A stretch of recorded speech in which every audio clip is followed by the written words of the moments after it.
very warm welcome to Dr Henriette Louwerse.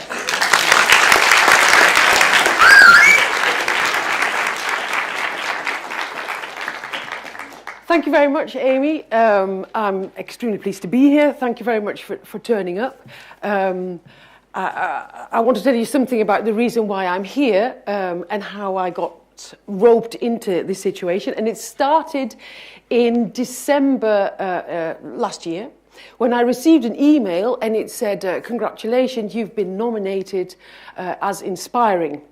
Which of course was great because we all want to be inspiring. I was really pleased, and you had to then click a link, and that link took you to a website, and on this website I saw a photo of myself and then a little write-up and then a popularity bar at the bottom, and it said your prize, should you win this, will be that you can give a talk, which, you know, seemed an odd prize in a way. I was expecting, you know, some kitchen utensils or something, but not the opportunity to give a talk.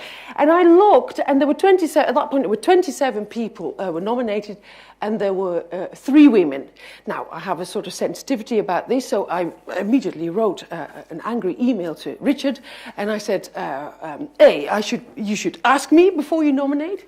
B, no, I didn't say that about the prize, because I was flattered, and I am flattered, of course. I said, why are there only 3 women?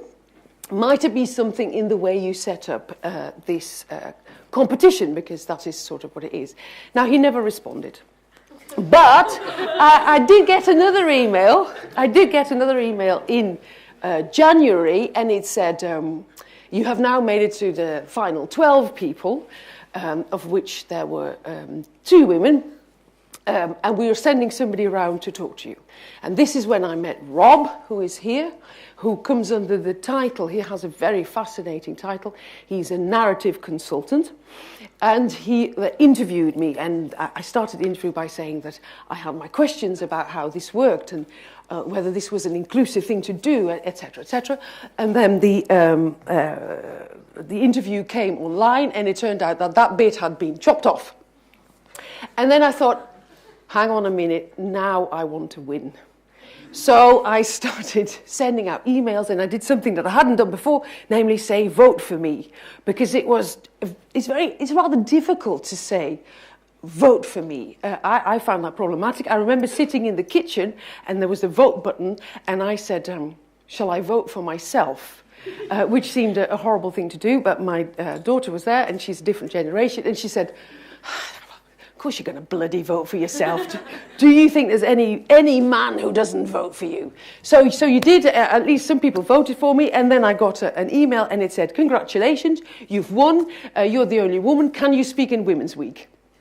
So I said, yeah, of course, I will. Why not? Because it is something that is close to my heart in a way. And then I had to think of this talk. Now, my research is very exciting and interesting, but it's something I talk about a lot. And I thought, I don't know, it's probably too niche anyway for something like this. And I thought, after all, this is my prize. This is my party. I will dance to my own tune. So you're not going to hear anything that has to do with my research, because interesting as it is, I thought there was something more exciting to talk about for this specific event.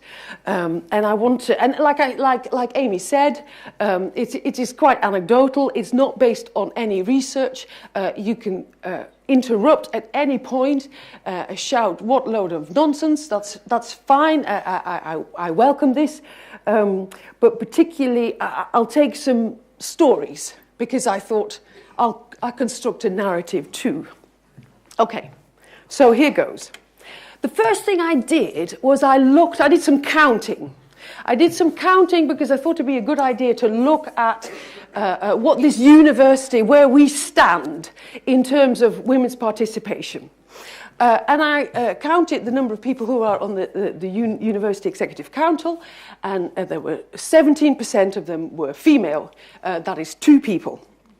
Then I thought, let's look at the Student Union.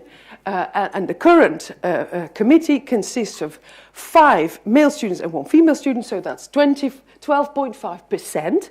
I have to say that the new committee is 50% female. and I commend them for it. I also wrote to Amy, and I said, can you tell me how many female presidents we've had in the history of the Student Union? And she said, we don't keep a record of this, but as far as I know, in the last 11 years, there hasn't been one. Now, I sort of assume, I don't want to jump to conclusions, but I don't think there were 50 before. So although I couldn't put a percentage on it, I don't think there were quite that many. Then I thought, let's look at this Inspiration and Co, see how that works. I counted. It's very difficult to count because the website is very count unfriendly, but I think I've done it right. There were 26% of women were nominated. Then the second round, which is when you could do your voting, that was 25%, so it dropped. And then in the end, there is 12.5%, and that's entirely constituted by me. So that is one in 6. Now, the questions, this raises questions clearly. And I think the first one it asks is, maybe it is true that women just aren't very inspirational. How's your maths? That is, 1 in 6 is 20.5, 12.5, surely. Anyway, it's poor. It's not many, though. My point still stands, but it's a good intervention. So women aren't very inspirational. Now, this is something that a lot of people, if I ask you, then I'm sure you will disagree with this, because you all meet interesting and probably inspirational women, so that probably isn't it. Then the next one, so if it isn't that, then it must be because students are all sexist. And they vote for men because, men are better than women. That's another option, which I think is probably not very likely. The third one, and that's the one I want to explore, is that there might be systems that sort of take us to vote for men rather than women. Okay, time for my first story. Dit is mijn moeder, and she was called Ans Louwerse. And she died roughly 10 years ago, and she was a clever woman. She was a clever woman. She grew up this is a very standard story. She grew up in a polder as a daughter of a farmer. She went to school. She did well in school, and at the end of her primary school, they decided that she should go to a grammar school, called HBS at the time, and that meant for her to travel to a different city, but there was a bus, so that wasn't really a problem. Now, during the summer, in the actual village where she lived, a new school was opened. And this school was a good school, but it didn't lead naturally to a university education. And the people who set up this school came to have a chat with my granddad, and they said, well, she's a girl, she needs to travel, she'll probably marry anyway. Maybe it's better that she goes to the local school. And my granddad caved in, so my mother, instead of going to the grammar school, went to this not-so-prestigious school in the village. And she did well. She did well for herself, she did okay, she became a teacher in the end, but she was very angry. She was very angry. She kept saying throughout her life, she expressed this anger because she felt she had not been given the same amount of chances that, for instance, were given to her brother, who did go to the grammar school but failed and dropped out, which made it even worse. But she felt quite hard done by. But she met a nice man. That was Jan Louwerse, who died just about 10 years ago, but that is a different story. And he was the son of a lowly administrator. But he was clever, and he went to school, and he was doing well, and his parents encouraged him to go to university, which he did, and he got a good degree, and he spoke 6 languages, and he read encyclopedias for fun. He was a great fan. He read Pepys' diary and things like that. He was interesting, and he was a vicar. And that was for me, as a daughter, quite interesting, because I used to love to sit in the church and see how he could talk and everybody would listen to him. And I found this quite inspirational, because I thought, that's great. This is what I want to do. When he opens his mouth, people started listening. So he did his job well. He as did my mother, she did her job well. But the difference was that doing your job well when it involves pegging out laundry is slightly different from doing your job well when it involves talking to audiences. And that leads me to my first conclusion. Some jobs are more inspirational than others. This is a very modest conclusion, but somehow, if you want to be inspiring, it has to be in public to some extent. You can't just be inspirational in your own back garden, so to speak. Let's move on. I'm 49 years old. I'm heterosexual. I promised the students I wouldn't talk about menopause, so I won't do that. I'm married. I have 3 children, and they go to primary school. And within the primary school in this country, you have a system called the PTA, the Parent Teaching Association. You're familiar with this? They are the women that bake cakes. And then they sell them, and then they raise a bit of money, and for that money, they buy a few books for the library. Now, I'm an ambitious female, so I'm the chair of the PTA at Westways Primary School. And one of the things that we do is once a year, we organise a summer fair. And we always think it's a good idea if it is a themed summer fair. So if we have a theme and the kids can dress up, because that's fun and it puts us in a festive mood. Okay, so we were having a meeting. This is about 2 years ago. We were having a meeting in preparation of this, and the people started shouting themes that would be good. And one of the themes that came up was superheroes. And we thought, that is great. Lots of opportunity for dressing up. For instance, we can go with Superman, or we can do Spider-Man, or Batman, and the guy on the right, do you know who this is? Flash, yeah, I'd never heard of Flash. Is he trendy? No, but at least you know who it is. Do you know Flash? Did you used to read this stuff? But you know the films. You know the films. Okay, so it's a good theme, it's a good dressing up theme. And then one of the mothers said, but what about the girls? And they said, girls, superheroes, girls, yes. Okay, and somebody said, Batwoman. No, Wonder Woman. Now I'd never heard of them, but I looked them up, and this is what they look like. And somehow it struck us that if you're 8-year-old and you're a female, you might somehow not quite fit the message that is given out by these female superheroes.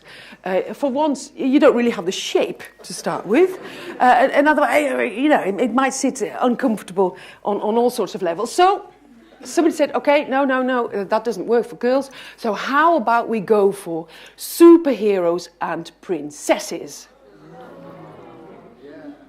Now, you don't like the thought, but if you type in dressing up for children, then one of the first photos you get is this. So it was a very logical choice in many ways. So here you see Batman, and then next to him, there's like an elf shape, and they do look very cute. And the one on the right, I have no idea what this is. It looks a little bit like a penny. Alice in Wonderland. Oh, is this Alice in Wonderland? Oh, I thought it was maybe the one who does all the cleaning and turns into a pumpkin or something. I don't know. But anyway, it sends out a slightly different message, is my point. Yeah? And I think that point stands. So let's come to my next conclusion, and that is some role models are more inspirational than others. I think that's fair. But anyway, this is all super. This is not the real world, of course. So let's turn to the real world. And may I invite the audience to give me some inspirational men? Barack Obama. Barack Obama. It's absolutely the first one I thought of. Yeah, definitely Barack Obama. Any others? Martin Luther King, yes. Sorry? Mohammed, yes. Any others? Nelson Mandela. Yeah, in certain contexts, definitely. I thought maybe somebody like Muhammad Einstein, yeah, yes, absolutely, yes, Harvey Milk, but only because of the movie, because we didn't know really that much about him before. Yeah, but that still stands, yeah. I thought of some other ones. Neil Armstrong, maybe. Gandhi. Yeah, it's quite a few. Okay. Females. Marie Curie is certainly on my list. Sorry? Rosa Parks on my list. Aung San Suu Kyi, yes. Emily Pankhurst, yes. Who is this? Oh, yes, she was. Yes, that's right. But I only know her from the movie. Night at the Museum, 2. Yeah. Florence Nightingale. Ada Lovelace. Because. She's the first computer programmer. Oh, right. Okay. Oh, absolutely. Rosa Luxemburg. That's Peter, I presume, saying this.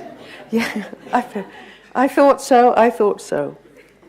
Anyway, to be honest, whereas I could name quite a few. You're very good. I had to think a little bit before I could come up with very well-known inspirational women. I actually thought of Margaret Thatcher.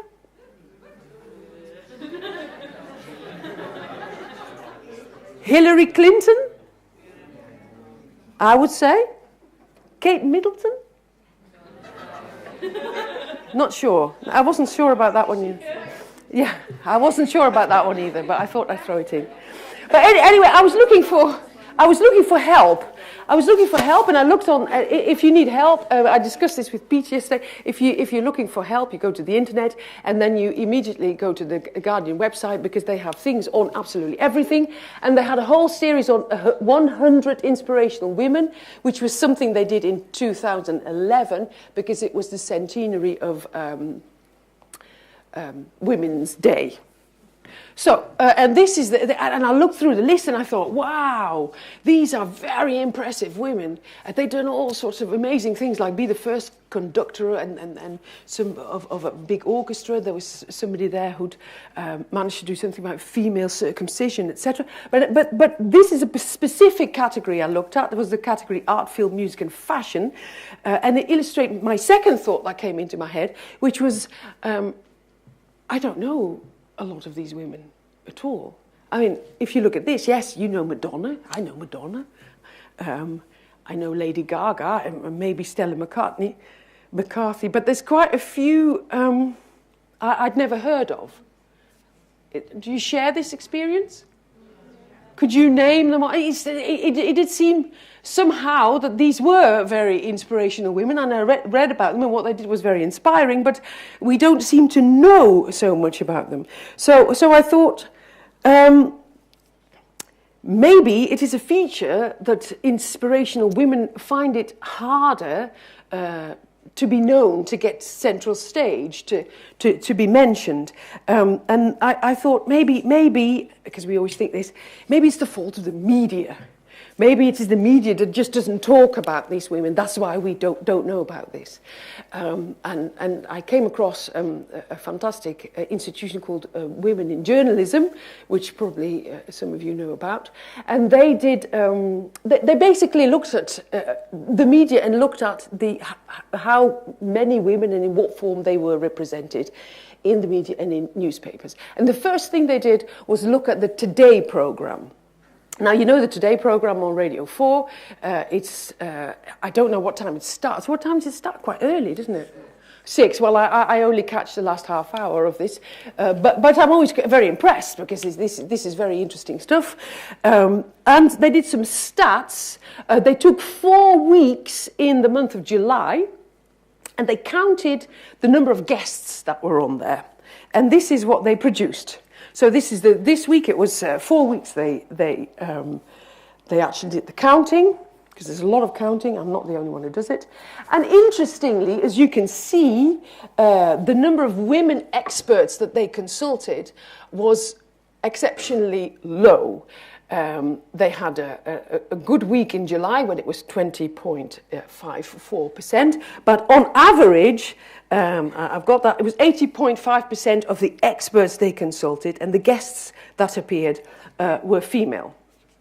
Now, the BBC was embarrassed about that, but they could defend their stance. They said everybody can agree that there should be a better gender balance in the media, including today, but like all broadcasters, we have to reflect the world as it is. It's a fact that there are fewer women than men at senior levels in business, politics and world affairs, and that is bound to be reflected in our output. Yeah, I don't think that's wrong. You don't think that's wrong? Because I think the problem is what you're talking about the percentages being so low. Yeah. There must be on some level some structures in place, not just women themselves being like, oh, I couldn't possibly put myself forward for this. Mm-hmm. There has to be a structure or a mentality for people to feel, for women to not, for there not, not to be as such a high proportion of women in these public roles. Absolutely, but in what way do you agree with the BBC? You agree with the BBC? Sorry? The BBC is supposed to educate as well as extent, so it's not their role to change this. So they didn't look hard enough, you said? If you believe that the media has a really big cultural role, which I think most people would, then you can say that they have kind of an opus to go out and seek beyond senior levels. It could just be women in middle management. That still might be a difficult thing, They haven't been zealous enough in finding women, is what you're saying. Well, that's what they felt themselves, because they were embarrassed by this. They thought, oh, well, the BBC is after all, a public broadcasting corporation. It's supposed to cover all segments of society, and that happens to include women. So they do say that there are clearly systems in place that make them go for men rather than women, and it might not just be explained by the fact that there are more men in senior management. They did another one, which I think is also very interesting, where they took 2 months. This was, I think it was June and July of 2012, and they looked at front pages. And I'm just taking out the bit about photographs on front pages, and they looked at how many women and how many men were in those photos.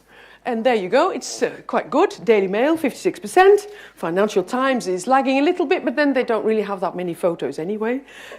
Telegraph, quite high. Independent. Mm-hmm. So you think, oh, well, they've got quite a few images of women on their front page. But of course, the next question is, who were they? No, but you're pretty close.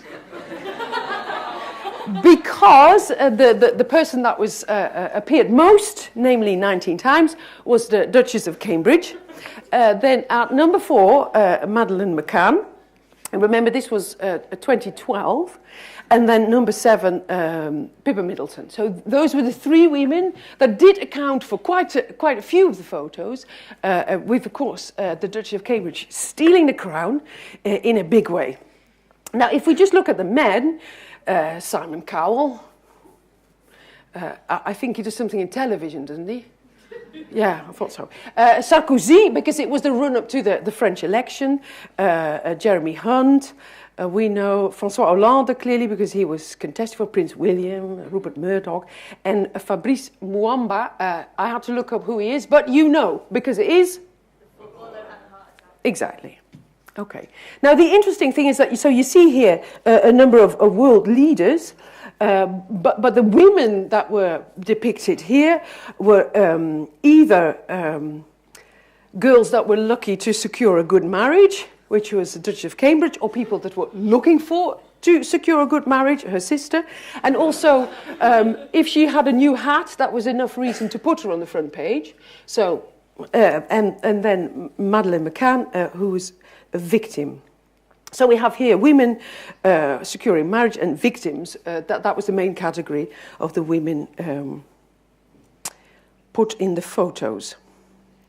Okay, now this is the media. And we know that this is a little bit different. It has nothing to do with the Inspiration and Co. Situation, of course.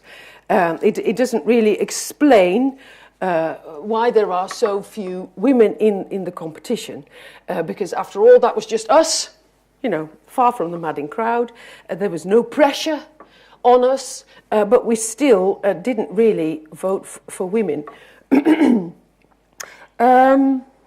Time for another story. Okay.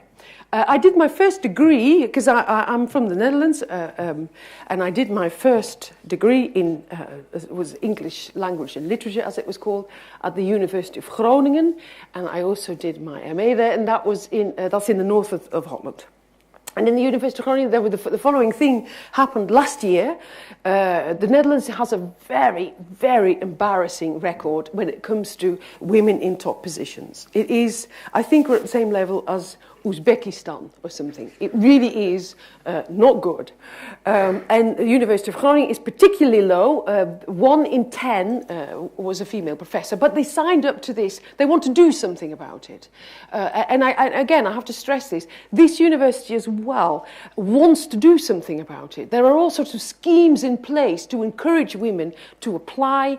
It's very positive. They want to be inclusive, so they try really hard. I'm not saying here that they are all maliciously conspiring against us. That is not the case, and that is certainly not my message. And the University of Groningen realized how to do something, so they freed in their budget $500,000 to make sure that they could take 12 women at senior lecturer level who were good and who could be professors, and they asked them to apply, and they could apply, and there was a whole committee looking at it and looking through it to see whether they were professorial, enough to be promoted, and then they did.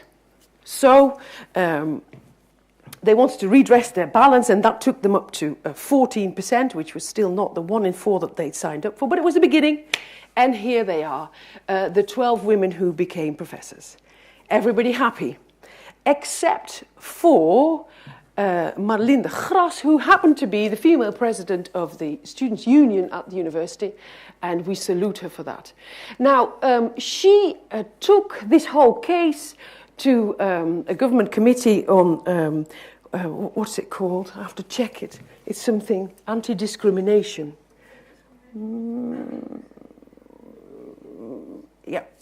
It's the Committee for Fair Treatment.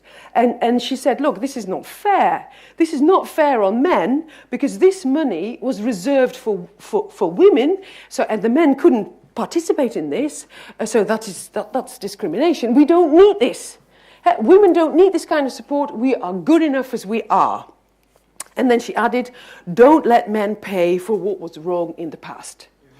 And she took her case, you could say it louder, well, that's fine. She took her case and she was put in the right, slightly to my surprise. She was put in the right, and the university was reprimanded for what they had done. But they did add, they didn't have to reverse the measure. There was no need to reverse the measure, but they couldn't do anything like this again. Now, this case made me feel very uncomfortable, because at a certain level, she is right. She says women don't need the support. We are good enough as we are, and there's nobody here who disagrees with that. Definitely, she is good enough. They're good enough as they are, but quality is not the issue, and I don't think she quite understood that.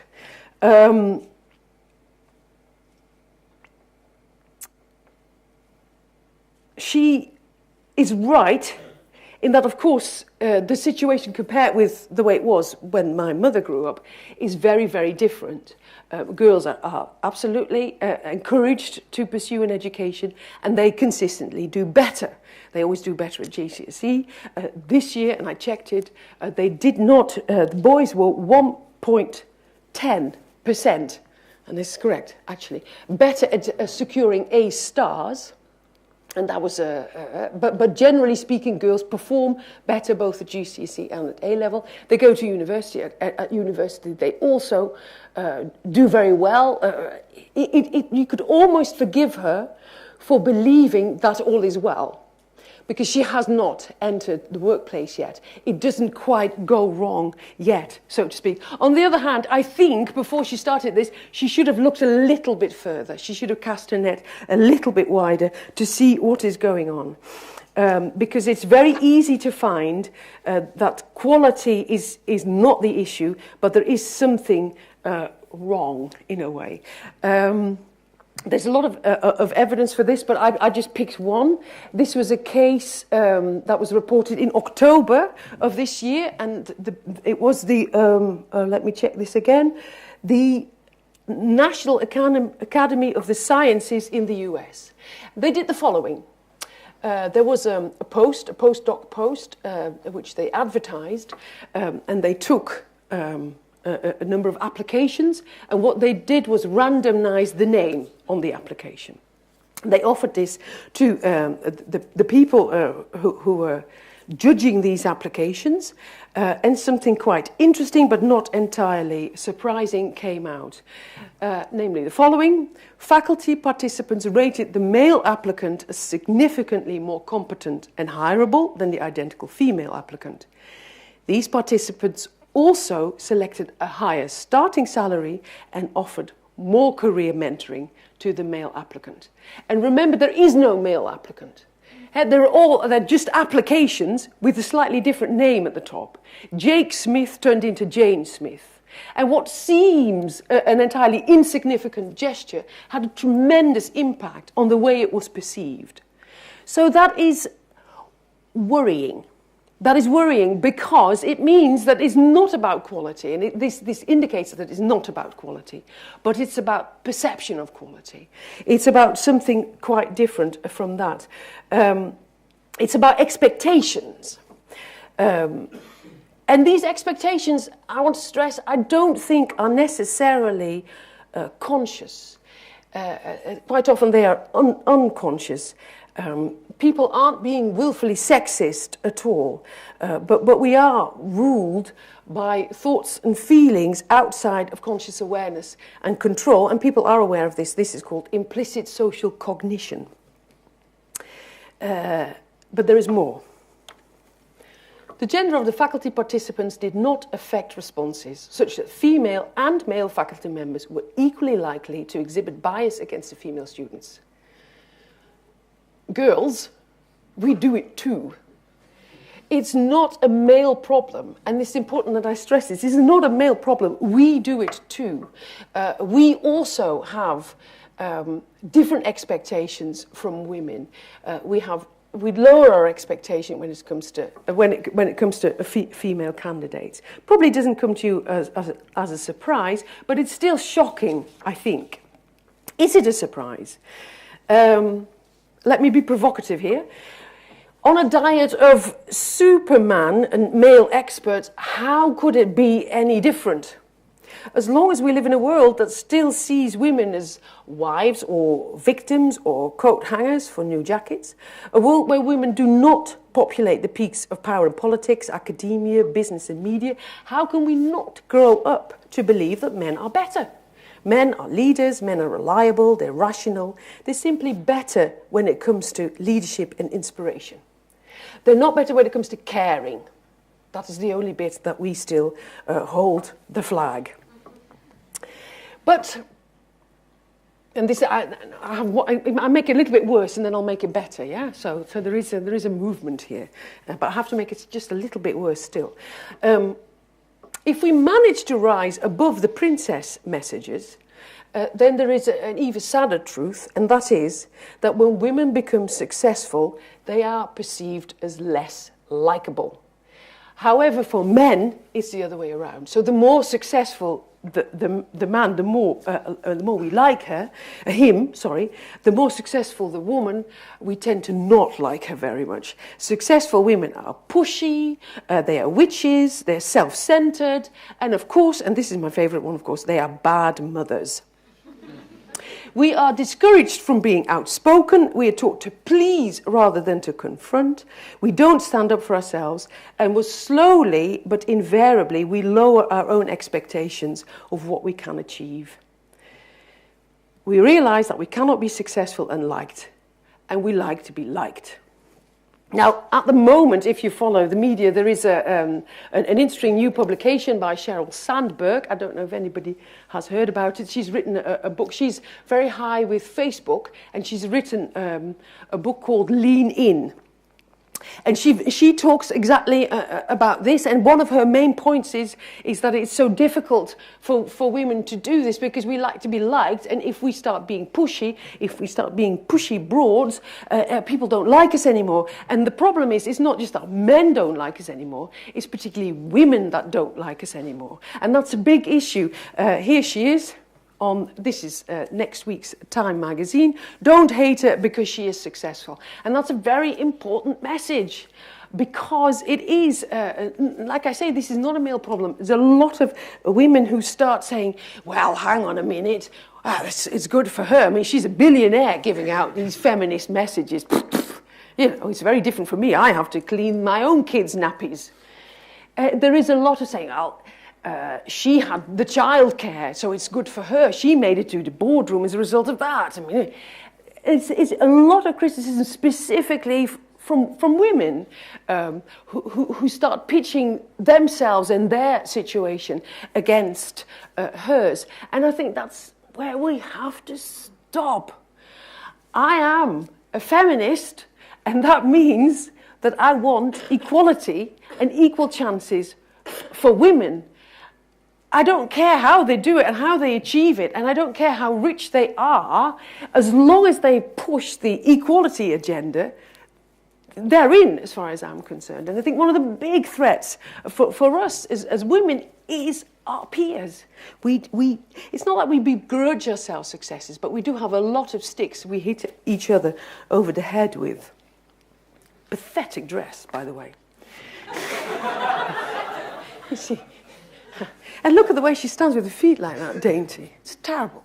See, this is exactly the sort of bitching that we all do. And it's fun, but it's something that we probably have to think about. Okay, what time is it? Oh, God, I can go. Time for a resolution. I'm going to turn on myself. Because I had a very bad moment yesterday.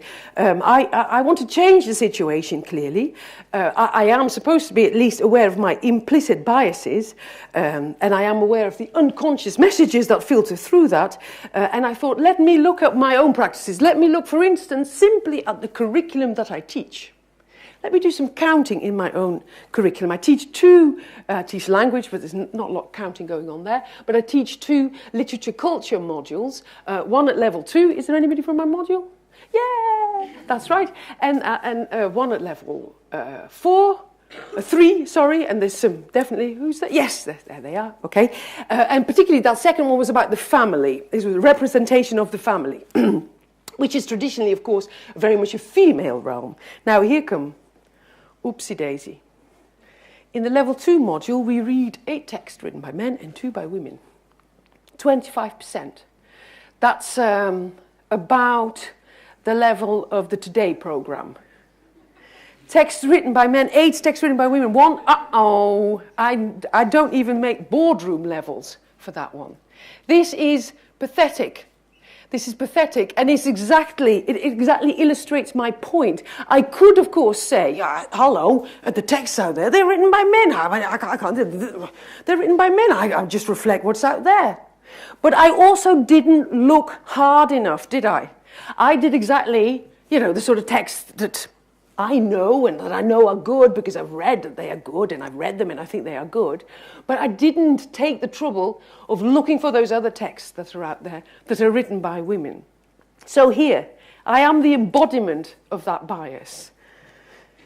Sorry. I am really sorry. I let the site down. But I will change. So that makes me slightly hypocritical because here I am, of course, criticising Inspiration & Co. And I'm suggesting that this is an example of another innocent bit of fun that isn't so innocent. But I turn out to be not just as guilty, if not more guilty, because I'm part of an institution, of course. So what I say carries some sort of institutional weight. And I'm older and I should know better. No menopause at this point. Okay. So I come to a conclusion. There is a conspiracy. There is a conspiracy and we are all part of it. We all do it, and it does conspire against the success of women. It's not a malicious conspiracy. It's not often even a conscious one, but it is a conspiracy, and we'll need to change it. So I come to my resolutions.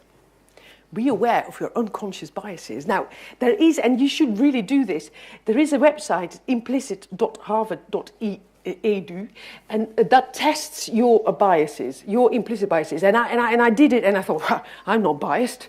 So I'm just giving all the right answers. And you have to respond, and you get all these questions, and you have to respond, and I'm not biased, I'm not. So I respond away, expecting to be doing really well, because I was manipulated.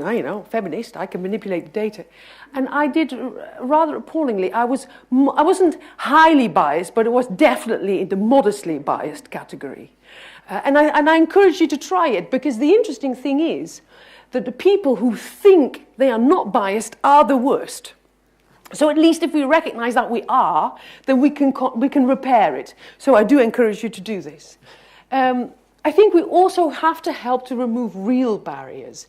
If you, and you will, women, if you reach positions of power and influence, do try and look at those things and do remove them. Don't have your meetings at 6 in the evening, for instance, if they have young children, things like that. It's simple things that make a big difference.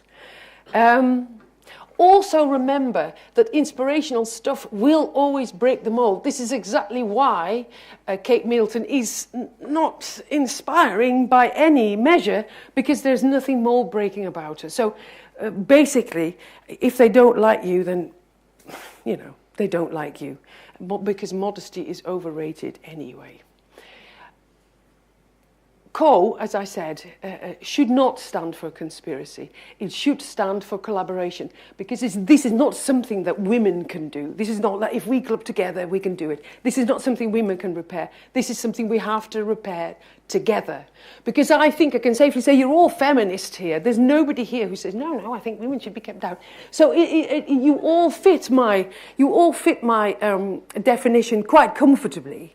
But we do have to turn that into action. And I think awareness is the first one. And the stats, the figures do not lie. I want to go back to my mother, because this is my mother, and this is me in the background. She, especially when I was little, I just didn't think she was very inspirational at all, because what she was doing wasn't inspirational, and she was telling me all the time that it wasn't.